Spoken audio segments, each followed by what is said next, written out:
South Korean Netflix show Hellbound is back for a second season, and I liked it so much I do want to talk about it.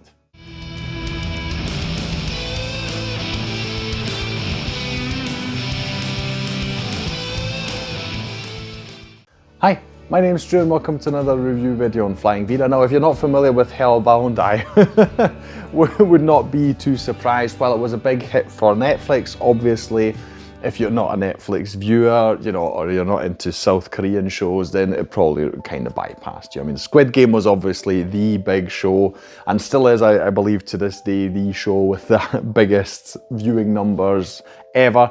But Hellbound, when it came out, was actually really successful too. And I was one of those people, because I was utterly fascinated with the concept. I still am, which is why I, decided to watch season 2.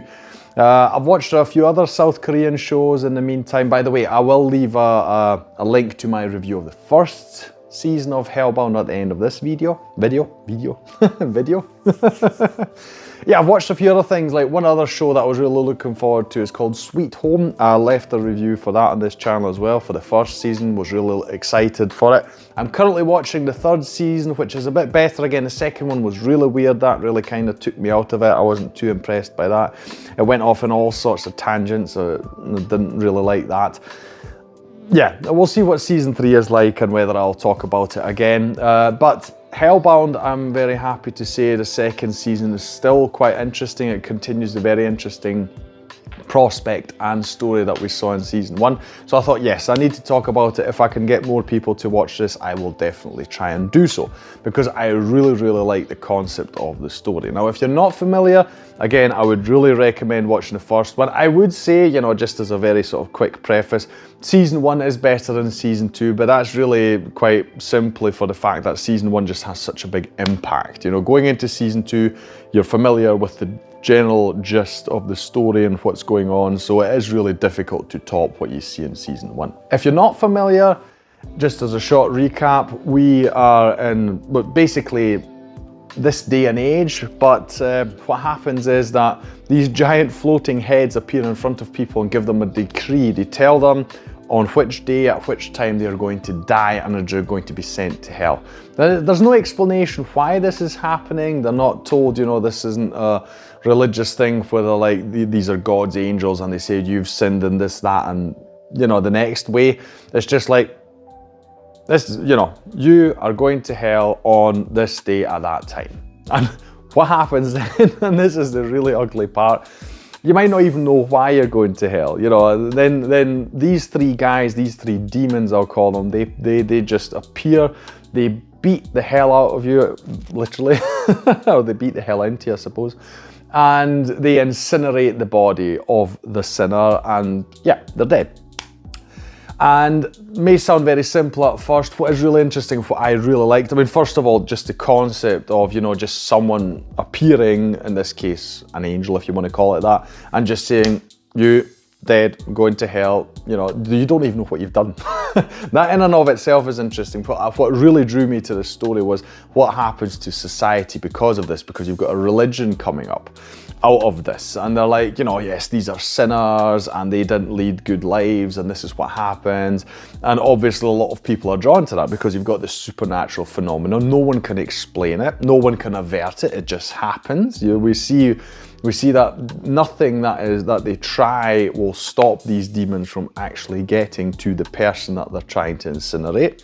So you're powerless, and obviously in such situations people are drawn to religion very easily. And I just love that, and just the societal shift that you watch in the first season of the show, what it does to people, the anxiety they feel once they get this decree.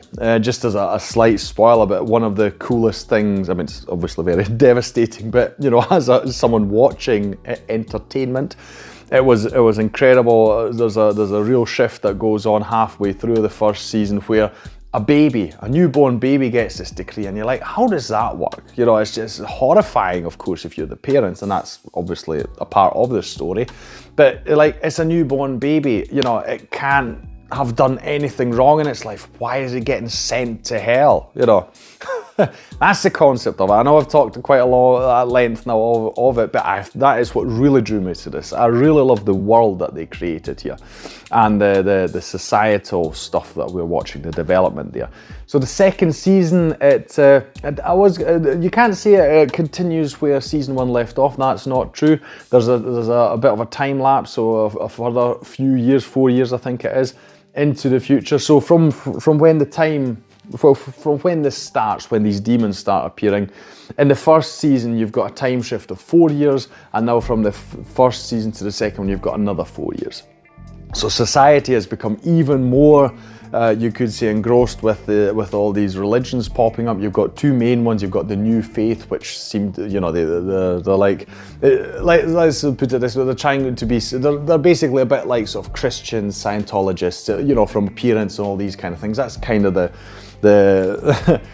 style they're going for, the good guys giving you advice on how to live your life and good life, blah blah blah.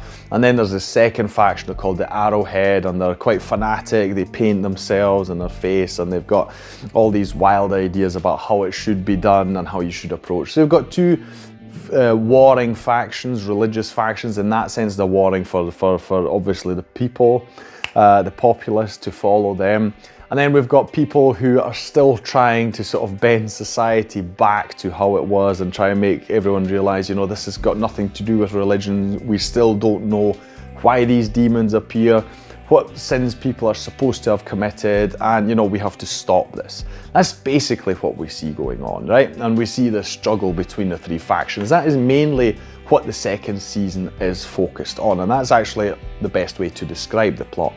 So the world is still having people being sent to hell for unknown reasons, although there is something I could mention as a big spoiler, but I won't do, because I really want you to watch the first season. And the end of the first season, it's like, the last episode, at the end of it you're like, what?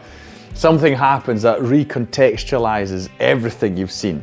And obviously going into season 2 you know this, but I'm not going to tell you because I want you to watch the first season to find out for yourselves. But yes, it's obviously, what happens there is obviously a main driver of the plot in the second season. But even without having to tell you that spoiler, I can tell you it's about the societal struggle between these three factions, for the soul of the people, you could call it. Soul, obviously very fitting term to use here. Yes, I still enjoy it a lot because you've got a lot of these philosophical ideas being thrown around. How do you deal with this, and what are people doing to people? Religion, what does it do to people? Fanaticism, what does it do to people? You've got some individual fates that are examined here as well, just like in the first season, and it really makes you think about all these things. Morality, and again, being a sinner, what does that even mean, and how do you sin? In this case, I can tell you that much, by the end of season 2, we still don't know why exactly all this is happening. We still don't know, right? Which is cool. I do hope they'll explain it. I believe that in Asian media, mangas, anime, etc., they have this sort of thing where they don't always explain stuff, which is fine, because it is what it is. You don't need to know why. That's just the world we're in, which I get. But for me, I always want to know. So I hope they do explain it. If they don't, I'll be like, okay, right, this is just how they want to tell the stories. I'll accept it as fact. But yeah. Again, like with the first season, something happens at the end of the second season. We're like, okay, this is going to shift a bit as well. This seems like, I'll call it an escalation. That's what I'll call it. Which makes me really curious to see how it's going to continue. So I'm very happy to report that it's really good. The acting is magnificent. It's very fast-paced at times. I mean, it sounds very boring. You've got religious factions and they're talking to each other or not talking to each other or just trying to figure out how to control the people. Sounds rather boring. But the way it's done, I think it's really cool. It's written very well. It's, like I say, it's quite fast-paced. It only had 6 episodes, if I'm not mistaken. So, we're really moving at quite some speed. It's definitely not boring. You've got a lot of twists and turns along the way. You yourself are constantly, left wondering, okay, how is this going to work? And are they going to figure this out? And what's going to happen? So, yes. I feel it's definitely one of the better shows out there. It's one of these where I would say, if you get a trial for Netflix or something, this show should be on your watch list. It definitely should be. Start with the first season, don't skip it. I think the first one is even better than the second one for the reasons I already told you. But through line, it's still a very good show in season 2, and I'm excited to see what happens. So watch it. Hopefully, if we get enough people watching. I mean, I do believe they renewed it, but still, the more people that watch it, the more likely it is we'll get more of this stuff. Okay, that will be all from me today. If you enjoyed this video, please like, share and subscribe. It is the best way to support this channel. Like I said, I'll leave a link to my review of the first series of Hellbound season series, which I really enjoyed and recommend so much for you to watch.